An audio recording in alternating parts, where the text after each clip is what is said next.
اعوذ باللہ من الشیطان الرجیم بسم اللہ الرحمن الرحیم سورۃ انزلناها وفرضناها وانزلنا فیها آیات بینات لعلکم تذکرون۔ سورۃ النور مدنی صورت ہے، نزول کے اعتبار سے 102 نمبر ہے۔ سورۃ الحشر کے بعد یہ نازل ہوئی ہے۔ یہ ایک نام سے موسوم ہے، النور، اس لیے کہ اس صورت میں الہی نور کے وہ قوانین ذکر کیے گئے ہیں جن کا تعلق اقدار سے ہے، تعامل سے ہے، اخلاق سے ہے، اور جو قوانین اسلامی معاشرے کے لیے نور ہے اور جس سے اسلامی معاشرہ نورانی بنتا ہے، اس لیے سورت کا نام ہے سورۃ النور۔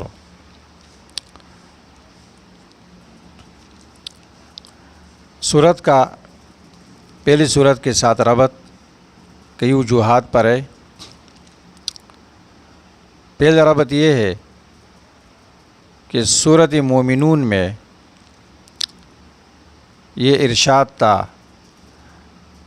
کامل مومنوں کی صفات میں، والذین هم لفروجہم حافظون، کہ یہ اپنے شرمگاہوں کی حفاظت کرنے والے ہیں۔ تو سورۃ النور میں ان لوگوں کے احکامات ذکر کیے جاتے ہیں جنہوں نے اپنی شرمگاہ کی حفاظت نہیں کی، جو کہ زانیہ عورت ہے اور زانی مرد ہے، اور پھر اس کے ساتھ جو مسائل لگتے ہیں، حد قذف، کسی پر تہمت لگانے کی حد، اور عفق کا قصہ بھی اس تناظر میں بیان کیا گیا ہے، اور مردوں کو، مومن مردوں عورتوں کو نگاہ نیچی کرنی اور شرمگاہوں کی حفاظت کرنے کا حکم دیا گیا ہے، نکاح کرنے کا حکم دیا گیا ہے۔ جو نکاح پر قادر نہ ہو اس کو پاک دامن رہنے کا حکم دیا گیا ہے، حفاظت فرج کا حکم دیا گیا ہے۔ اس طرح لونڈیوں کو نکاح زنا پر مجبور کرنے سے منع کیا گیا ہے، وغیرہ ذالک۔ تو اس اعتبار سے یہ سورۃ مومنون کے ساتھ انتہائی بہترین طریقے سے مناسبت رکھتی ہے۔ علامہ سیوطی رحمہ اللہ نے یہ مناسبت بیان کی ہے۔ دوسری مناسبت اور دوسرا ربط، سورۃ مومنون کے آخر میں ارشاد تھا افحسبتم انما خلقناکم عبثا وانکم الینا لا ترجعون، کیا تم نے یہ گمان کیا ہے کہ ہم نے تم کو بے فائدہ پیدا کیا ہے، محمل، کہ تمہیں کچھ حکم نہیں دیا جائے گا اور تم ہماری طرف لوٹ کر نہیں آؤ گے؟ یہ استفہام انکاری ہے، یعنی نہیں، عبث پیدا نہیں کیا۔ اللہ تبارک و تعالیٰ اس سے پاک ہے کہ وہ کوئی عبث کام کرے۔ فتعال اللہ الملک الحق، اللہ کی ذات برتر ہے، بادشاہ ہے برحق، وہ عبث کام نہیں کرتا ہے۔ اپنے بندوں کو اللہ نے اس لیے پیدا کیا تاکہ وہ اس کی عبادت کرے اور اس کے اوامر کو بجا لائے اور ان کی نواہی سے بچے، تاکہ اللہ تعالیٰ بہترین اعمال والوں کو ان کا بدلہ دے دے۔ اس لیے اس صورت میں اوامر ذکر کیے جاتے ہیں، نواہی ذکر کیے جاتے ہیں۔ اگر عبث پیدا کرتا جیسے کہ کافروں کا یہ گمان ہے تو پھر اوامر کی کیا ضرورت تھی؟ اس لیے سورت کے شروع میں اللہ تعالیٰ نے اس صورت میں اللہ تعالیٰ نے بہت سارے اوامر اور نواہی ذکر کیے، اور سورت کی شروع میں ارشاد فرمایا وَلَا تَأْخُذُكُمْ بِهِمَا رَأْفَةٌ فِي دِينِ اللَّهِ إِن كُنتُمْ تُؤْمِنُونَ بِاللَّهِ وَالْيَوْمِ الْآخِرِ۔ زانی اور زانیہ پر حد چلانے میں، اللہ کے قانون نافذ کرنے میں رحم مت کرو مجرم پر، اگر تم اللہ روز آخرت پر ایمان رکھتے ہو۔ اس وجہ سے سورت کی شروع میں ایسے الفاظ لائے گئے ہیں جو قرآن کریم کی کسی صورت میں نہیں ہے۔ سورۃ انزلناها فرضناها وانزلنا فیها آیات بینات لعلکم تذکرون۔ سورۃ معنی ہذہ سورۃ، تنوین تعظیم کے لیے، عظیم صورت ہے، ہم نے اس کو نازل کیا ہے، ہم نے اس کے احکامات فرض کیے ہیں، ہم نے اس کے اندر آیتیں نازل کی ہے تاکہ تم نصیحت حاصل کرو۔ تو 3 اوصاف ذکر کیے گئے ہیں، 3 اوصاف کے ساتھ اللہ نے اس کو نازل کیا، اللہ نے احکامات فرض کیے، اللہ نے اس میں آیات بینات نازل کیے۔ حالانکہ قرآن کریم کی تمام صورتیں اللہ ہی نازل کرتے ہیں اور اس کے احکامات بھی اللہ فرض کرتے ہیں، لیکن اس صورت میں خاص طور پر یہ کیوں ذکر کیا گیا؟ اس لیے کہ کافروں کا یہ گمان تھا کہ ہم بس آزاد ہیں اور ہمیں عبث پیدا کیا گیا ہے۔ نہیں، ہم نے سورت نازل کی، احکامات فرض کیے، تمہیں مکلف بنایا۔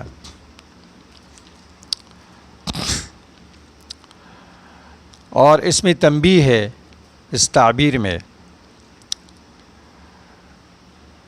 کہ اس میں جو احکامات اللہ تعالیٰ نے دیے ہیں وہ بڑے اہمیت کے حامل ہے۔ کیوں؟ اس کا تعلق انساب کے حفاظت کے ساتھ ہے، عزت کے تحفظ کے ساتھ ہے، اور تحفظ نسل اور تحفظ عزت یہ شریعت کے ان 5 مقاصد میں سے ہے جو تمام شریعتوں میں اس کی حفاظت واجب تھی اور تمام شریعتوں میں وہ موجود تھے، جو کہ تحفظ دین ہے، تحفظ مال ہے، تحفظ عقل ہے اور تحفظ نسل ہے۔ تحفظ دین کے لیے کافروں کے ساتھ قتال کا حکم ہے، مرتدین کے ساتھ، مبتدعین کے ساتھ، اور تحفظ نفس کے لیے قصاص، دیت مغلظہ،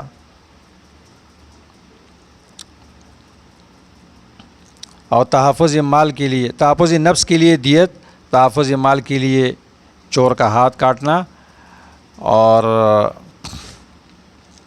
تحفظ نسل کے لیے حد کا واجب کرنا۔ تحفظ عقل کے لیے مسکرات پر حد واجب ہے اور تعزیر ہے، اور تحفظ نسل کے لیے حد واجب کیا ہے زانی اور زانیہ پر۔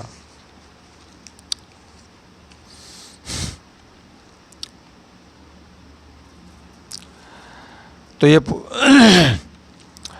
اس لیے صورت متضمن ہے،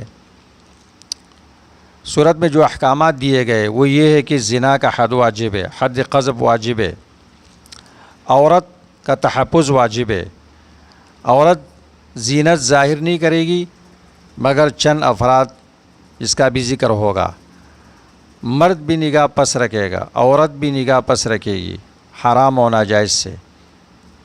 اجنبی گھروں میں اجازت کے بغیر داخل ہونا حرام ہے، اجازت طلب کرنی ہوگی، اجازت کی کیفیت بیان کی گئی۔ خادم مختومین پر کیسے داخل ہوں گے، اولاد ماں باپ کے کمرے میں کیسے داخل ہوں گے، اور کن کے گھروں سے کانا مباح ہے، کون سے اقارب، دوست وغیرہ۔ یہ تمام وہ احکامات ہے جس سے ایک خاندان منظم ہوتا ہے، ایک مسلمان خاندان منظم ہوتا ہے، اور زندگی گزارنے کے آداب ان کو سکھائے جاتے ہیں۔ اس لیے سورت اس بات کی طرف اشارہ کر رہی ہے کہ مومن کبھی عبث زندگی نہیں گزارتا، لا قانونیت میں بھی زندگی نہیں گزارتا ہے جیسے کہ جاہلیت میں تھا، بلکہ وہ اللہ تبارک و تعالیٰ کے بتائے ہوئے قوانین کے مطابق زندگی گزارے گا۔ اس لیے مومنوں کا معاشرہ افضل معاشرہ ہوگا اور ان کے انساب خلط مل سے محفوظ رہیں گے، کوئی ولد الزنا وجود میں نہیں آئے گا، اور بعض کے تعلقات بعض کے ساتھ وہ انتہائی عزت اور احترام کے ہوں گے، جن کا دار و مدار پاک دامنی، احترام، تحفظ پر ہوگا۔ تو اس میں رد مشرکین پر کہ جو کہتے تھے کہ ہمیں عبث پیدا کیا گیا اور ہمارے پیدا کرنے میں کوئی حکمت نہیں ہے اور ہم آزاد ہیں۔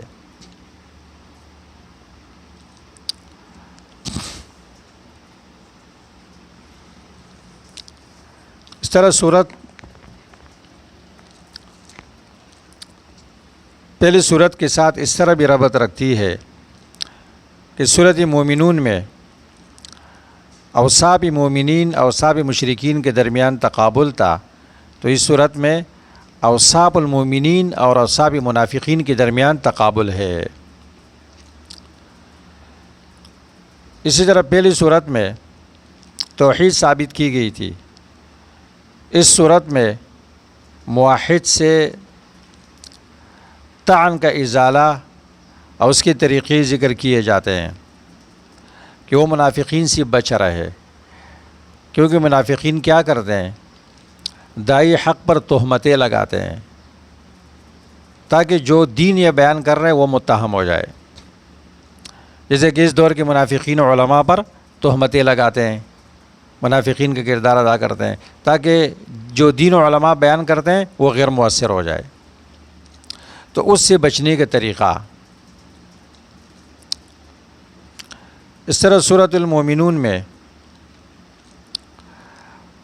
وہ اوصاف ذکر کیے گئے تھے جو اخروی فلاح کے لیے اسباب تھے، اس صورت میں وہ صفات ذکر کیے جاتے ہیں جو دنیا میں کامیابی کے لیے اسباب ہے اور دنیا میں حکومت اور قدرت اور طاقت کے لیے اسباب ہے۔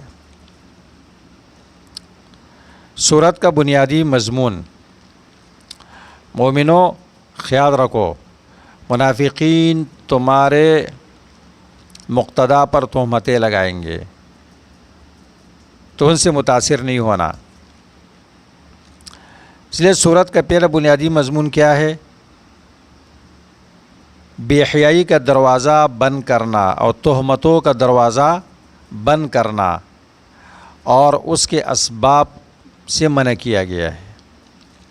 بے حیائی کا دروازہ بند کیا گیا ہے، تہمتوں کا دروازہ بند کیا گیا ہے، اور اس کے جو اسباب ہے اس سے بھی منع کیا گیا ہے۔ یہ پہلا بنیادی مضمون ہے۔ نمبر 2، جب تہمت لگے تو اس وقت کون سے آداب کی رعایت ضروری ہے؟ تو وہ آداب بیان کیے جاتے ہیں کہ جب کسی موحد پر، مومن پر، مسلمان پر تہمت لگے تو اس وقت اس پر لگے یا کسی اور پر لگے تو وہ کون سے آداب کا لحاظ رکھے گا۔ نمبر 3، تہمت لگانے والے منافقین کے لیے زواجر اور تخویفات ذکر کیے جائیں گے۔ نمبر 4، دنیاوی بشارت ذکر کی جاتی ہے استخلاف کی، کہ ان احکامات پر عمل کرو گے اللہ تمہیں حکومت دے گا۔ نمبر 5، اہل توحید اور اہل شرک میں فرق کرنے کے لیے مثالیں بیان کی جاتی ہے۔ نمبر 6، توحید کی اثبات کے لیے 5 دلائل بیان کیے جاتے ہیں۔ نمبر 7، اللہ تعالیٰ کے اسماء حسنہ 15 ذکر کیے جاتے ہیں توحید کی اثبات کے لیے اور شرک کے اقسام پر رد کرنے کے لیے، جو کہ شرک فی العلم ہے، فی التصرف ہے، فی العبادت ہے۔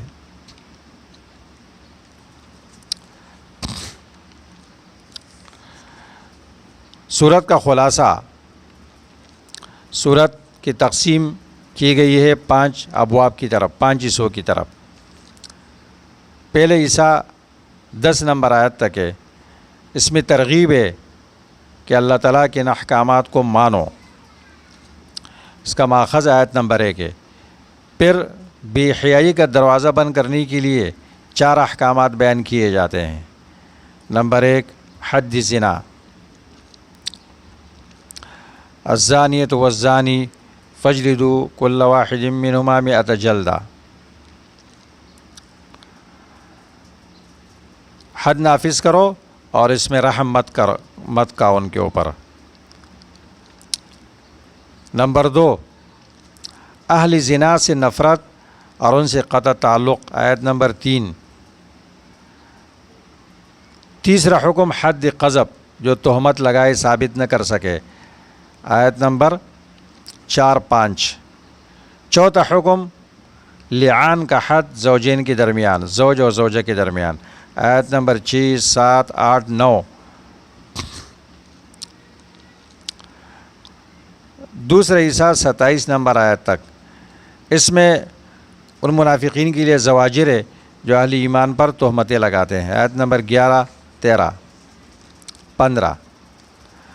اور مومنین کے لیے آداب بیان کیے جاتے ہیں جب تہمت لگے، آیت نمبر 12، 16، 17، 21، 22۔ اور منافقین کی صفات بیان کیے جاتے ہیں تخویف کے ساتھ، آیت نمبر 19، 23، 24، 25۔ ترغیب و بشارت ہے 14، 18، 20، 21۔ تیسرا حصہ پھر 35 نمبر آیت تک ہے، اس میں پھر 10 آداب ذکر کیے جاتے ہیں، 10 قوانین دفع فحشاء کے لیے اور دفع تہمتوں کے لیے، کیونکہ شریعت جس چیز سے منع کرتا ہے تو اس حرام چیز کی طرف جانے والے تمام راستے بھی بند کرتے ہیں، تو تاکہ کوئی بے حیائی وجود میں نہ آئے، وجود میں آ جائے اس کے لیے حدود ذکر کیے گئے۔ اب ایسے قوانین بیان ہوتے ہیں کہ وجود میں ہی نہ آئے۔ پہلا حکم کسی کے گھر میں بغیر اجازت کے داخل ہونا منع ہے، آیت نمبر 27، 28، 29۔ نمبر 2 مردوں کو حکم ہے نگاہ پس رکھو، شرمگاہوں کی حفاظت کرو، آیت نمبر 30۔ نمبر 3 عورتوں کو حکم ہے نگاہ پس رکھو اور اپنے شرمگاہوں کی حفاظت کرو۔ نمبر 4 عورتوں کو یہ حکم ہے کہ اپنی زینت ظاہر نہیں کرو، وَلَا يَبْدِينَ زِينَتَهُنَّ۔ پھر 12 قسم کے افراد کو اس سے مستثنیٰ کیا گیا ہے۔ پانچواں حکم عورت اپنی سینے کو دوپٹے سے ڈام پہ رکھے گی۔ نمبر 6 عورت زمین پر پیر زور سے نہیں مارے گی تاکہ اس کی زینت ظاہر ہو جائے، وَلَا يَبْدِينَ زِينَتَهُنَّ وَلَا يَضْرِبْنَ بِأَرْجُلِهِنَّ، آیت نمبر 31۔ اور نمبر 7 لونڈیوں، غلاموں اور بے نکاح لڑکیوں کا نکاح کراؤ، 32 نمبر آیت۔ اور نمبر 9 غلام کو مکاتب بناؤ، لونڈی کو بھی مکاتب بناؤ اگر وہ چاہتے ہیں، تاکہ غلام و لونڈیاں کم ہو جائے، تاکہ فحشاء بھی کم ہو جائے معاشرے میں۔ اور نمبر 10 عورتوں کو اس بات پر مجبور مت کرو لونڈیوں کو کہ وہ شادی نہ کرے اور زنا پر مجبور نہیں کرو، 33 نمبر آیت۔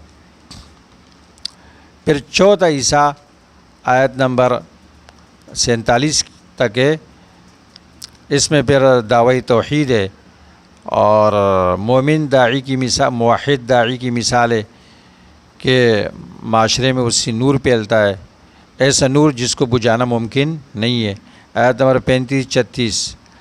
اور اہل نور کے اوصاف بیان کیے گئے، ان کے لیے بشارت بیان کی گئی۔ اور دوسری مثال مشرک کے اعمال کے لیے کہ مشرک اس کو نیکی سمجھتا ہے حالانکہ وہ سراب ہوتا ہے، آیت نمبر 39، اور تیسری مثال اعمال مشرک کے لیے ہے۔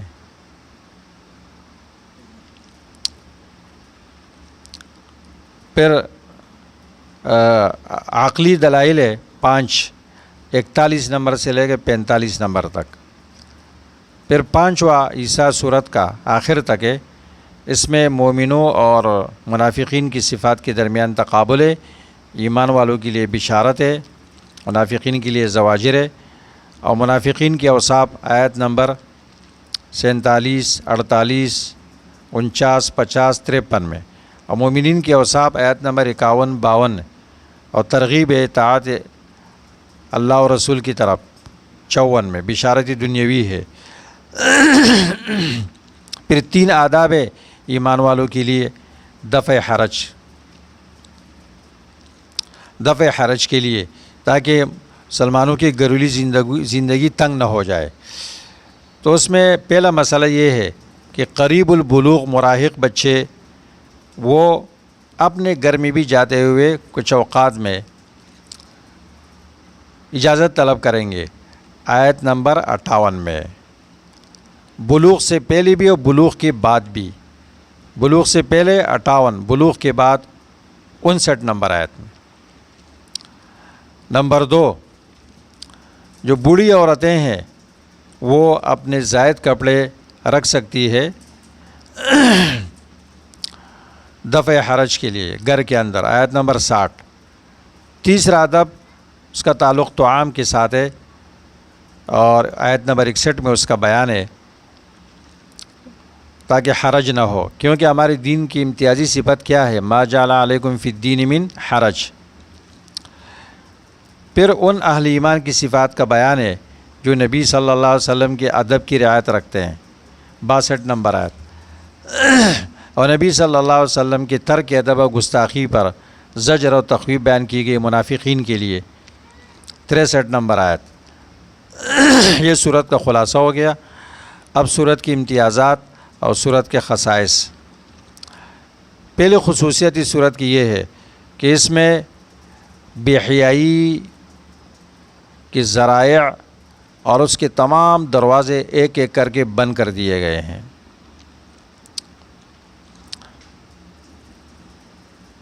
سد للذریعہ۔ نمبر 2، اس میں آداب بیان کیے گئے ہیں کہ جب آپ سنیں کوئی ایمان والے پر تہمت لگا رہے تو اس وقت ادب کیا ہے۔ نمبر 3، اس میں توحید اور شرک کی مثالیں ہیں۔ نمبر 4، اس میں اشارہ ہے عائشہ رضی اللہ عنہ کا واقعہ عفق کی طرف اور ان کی برات کا بیان ہے۔